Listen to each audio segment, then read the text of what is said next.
മുളപ്പിച്ച പയർ ആരോഗ്യത്തിന് ഉത്തമം എന്ന് നമ്മുടെ അമ്മമാർ പറഞ്ഞു തന്നിട്ടുണ്ട് അല്ലേ? അതെന്തുകൊണ്ടാണെന്ന് ഒരു മിനിറ്റിൽ ഞാൻ എക്സ്പ്ലെയിൻ ചെയ്യട്ടെ. വരൂ കാണാം.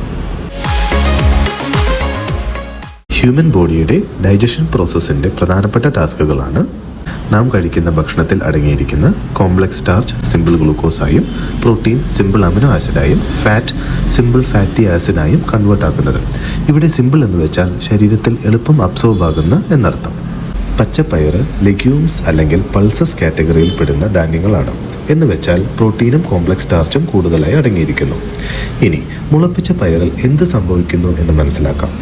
വെള്ളത്തിലിട്ട പയർ വെള്ളം അബ്സോർബ് ചെയ്ത് ഇംബിബിഷൻ എന്ന പ്രോസസ്സ് വഴി ഉള്ളിലെ എൻസൈംസ് ആക്ടിവേറ്റ് ആകുന്നു. ഈ എൻസൈം ആക്ടിവേഷൻ കാരണം പയറിൻ്റെ ന്യൂട്രീഷണൽ കോമ്പോസിഷൻ അഥവാ പോഷക ഘടന മാറിപ്പോകുന്നു.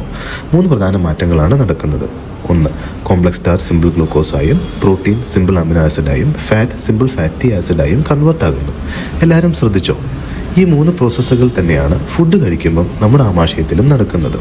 സോ മുളപ്പിക്കാത്ത പച്ചപ്പയർ കഴിക്കുമ്പോൾ നമ്മുടെ ആമാശയത്തിൽ നടക്കേണ്ട ഈ 3 പ്രോസസ്സുകൾ ഓൾറെഡി മുളപ്പിച്ച പയറിൽ നടന്നു കഴിഞ്ഞു.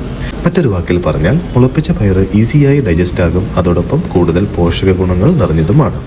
ഈ കാരണത്താലാണ് ഗർഭിണികൾക്കും കുഞ്ഞുങ്ങൾക്കും മുളപ്പിച്ച പയർ ഉത്തമം എന്ന് പറയുന്നത്. ഹെൽത്ത് കോൺഷ്യസ് ആയവർക്ക് പച്ചയായോ സാലഡായോ, ടേസ്റ്റ് കോംപ്രമൈസ് ചെയ്യാൻ ഇഷ്ടമില്ലാത്തവർക്ക് നാടൻ രീതിയിൽ തോരനായോ ഉപ്പേരിയായോ ഒക്കെ കഴിക്കാവുന്നതാണ്. വീക്ക്ലി വൺസ് നിങ്ങളുടെ ഡയറ്റിൽ ചേർക്കുമല്ലോ അല്ലേ? Thank you.